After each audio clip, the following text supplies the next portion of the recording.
Class 10th के प्यारे विद्यार्थी ध्यान दें। आज की इस वीडियो में आपका त्रैमासिक जो परीक्षा पेपर होने वाला है, जो हिंदी का आपका पेपर है, वो आज के इस वीडियो में मैं सॉल्व कराने वाला हूं।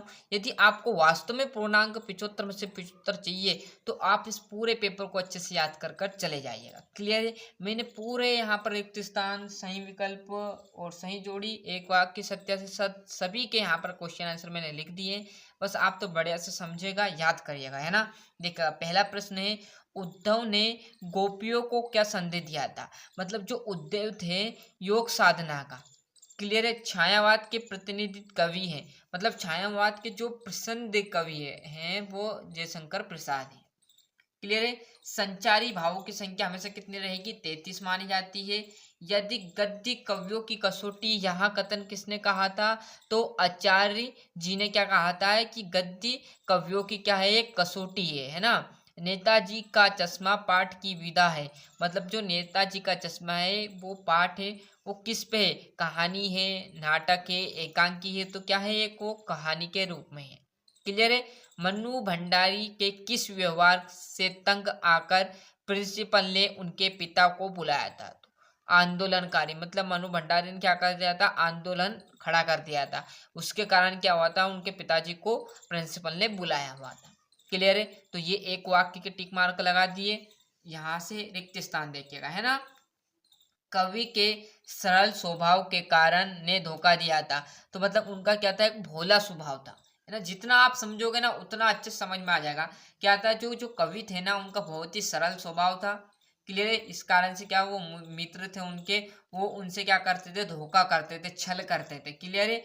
भोलानाथ और उनके साथी बिल के पानी उलझने लगे थे, तो चूहों के जो बिल रहते हैं, आप यहाँ पर बात यही पकड़ लेना, बिल के चूहे। तो बिल किसका रहता? चूहों का रहता। तो चूहों को, सांपों का कोई बिल नहीं रहता। यहाँ पर साइड में आपको प्रश्न के उत्तर भी दिए रहेंगे, छाटने आप तो, है ना। मनु भंडारी का जन्म मध्य प्रदेश के गांव में हुआ था। तो कौन से गांव में? रामपुरा या भानपुरा में? तो भानुपुरा में, है ना।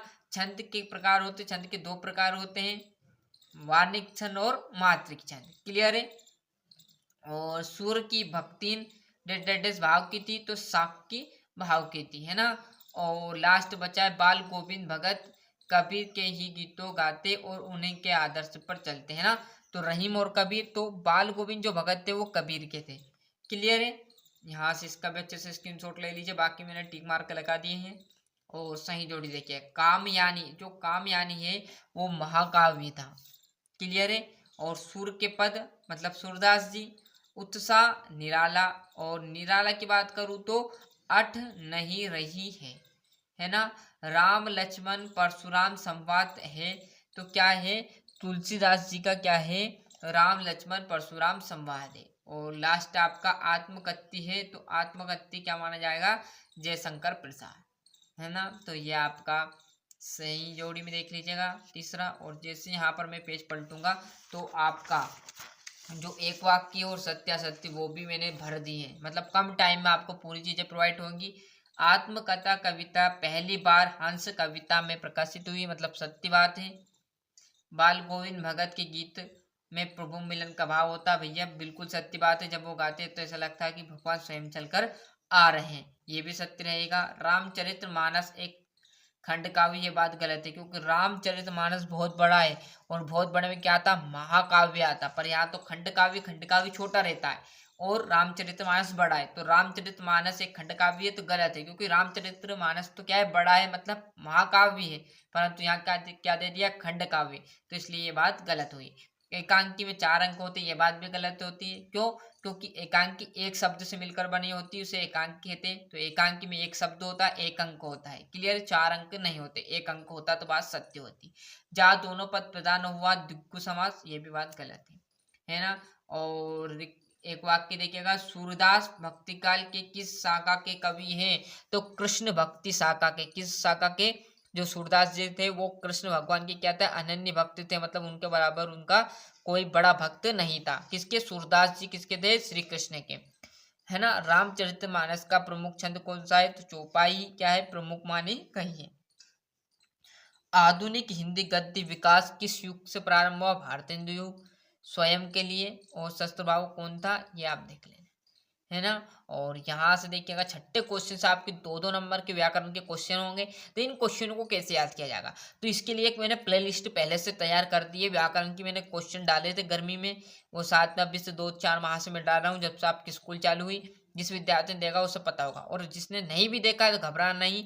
क्लास 10th के नाम से एक प्लेलिस्ट होगी, वहाँ आपको सारी चीजें मिलेगी। कैसी? रीतिकाल का समय कब से कब तक माना गया, ये प्रश्न मिल जाएगा। भक्ति काल की 2 प्रमुख कवियों के नाम मिल जाएंगे, मतलब दोनों में से एक करना, पर दोनों मिल जाएंगे, जो अच्छा लगे वही कर लेना। तुलसीदास जी की काव्यगत विशेषता मिल जाएगी। सूर्यकांत त्रिपाठी का साहित्यिक स्थान मिल जाएगा। उद्धव के व्यवहार की तुलना किन किन से की गई है, मिल जाएगा। कवि आत्मकथा लिखने से क्यों बचना चाहते हैं, है ना। महाकाव्य खंड काव्य में 2 अंतर, 4 अंतर बताए मैंने, तो जो 2 अच्छे लगे वो याद कर लेना। अतिशयोक्ति अलंकार उदाहरण सहित बताया है। चौपाई छंद की परिभाषा उदाहरण सही बताई है। नाटक किसे कहते हैं बताया हुआ है। गद्य किसे कहते हैं, मतलब 100% चीजें आपको प्ले लिस्ट से मिल जाएगी। स्वयं प्रकाश जी की 2 रचना मिल जाएगी। नेताजी सुभाष चंद्र बोस की मूर्ति देखकर लेखक के मन में कौन सी कमी घट की, ये प्रश्न है, ये तो नहीं बताया मैंने। क्लियर है। मुहावरा और लोकोक्ति मंत्र, मतलब व्याकरण से रिलेटिव 100% चीजें मैंने इसमें से सॉल्व करा दी। बाकी जो प्रश्न है वो आप किस तरह से करिएगा, और बहुत ही कम प्रश्न पूछते हैं हिंदी में। अधिकतर क्वेश्चन क्या है, व्याकरण से पूछा जाता है। 17 आप कर लेना, 18 कर लेना। 19वें में क्या है, पद्यांश प्रसंग सहित आपको वाक्य करनी है। क्लियर है। इसी में से आपको क्या करना, संदर्भ लिखना, इसी में से प्रसंग, और इसी में से आपको वाक्य लिखने आपके इस तरह से। क्लियर है। ये क्या है, पद्यांश 3 नंबर देगा इसका, इसी में से लिखने का। और यह है गद्यांश, इसमें भी क्या करोगे, वैसा का वैसा प्रसंग, वैसी की वैसी संदर्भ, वैसे का वैसी वाक्य, इसका भी 3 नंबर मिलेगा आपको। और ये है निम्नलिखित गद्यांश और काव्यांश को पढ़कर नीचे दिए गए प्रश्नों के उत्तर, मतलब ये आपको एक चैप्टर दिया है 4 लाइन का, इसमें से आपको उत्तर लिखना है। कैसा? उपयुक्त गद्यांश का उचित शीर्षक क्या है, उचित शीर्षक क्या है, मतलब आप पढ़ोगे तो इसमें से आपको शीर्षक मिल जाएगा कि उचित शीर्षक आपके स्तर से लिख देना। सार लिख देना कि इसका सार क्या निकला। और मनुष्य किस कारण शिष्ट माना गया है, तो मनुष्य अपने कर्म बल के, किस कारण, कर्म बल के कारण शिष्ट माना गया है। क्लियर है। और ये इसका अथवा कल हमारी कुटिया में बिन पूछे कौन दाखिल हो गया था, तो कौन दाखिल हो गया था, तो तूफान। पहले में क्या आ जाएगा, तूफान। दूसरा है हमारी बुनियाद क्यों चरमा रही है, तो ये भी मिल जाएगा आपको, इसमें ढूंढोगे क्या है, हमारी बुनियाद चरमा रही है क्यों, हमसे हमारी दीवारें और छतें नहीं, हमारी बुनियादें चरमरा रही है। क्लियर है।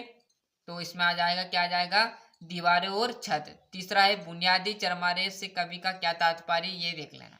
क्लियर है। और जैसे यहाँ पर इस पेज पर आओगे तो आपका 22वां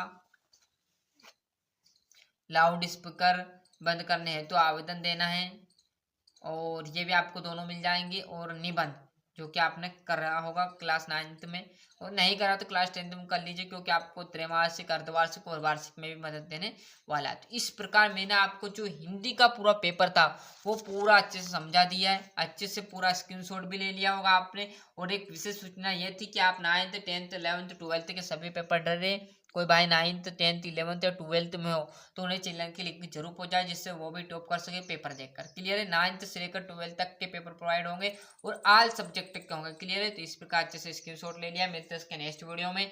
आज के लिए इतना ही। वंदे मातरम।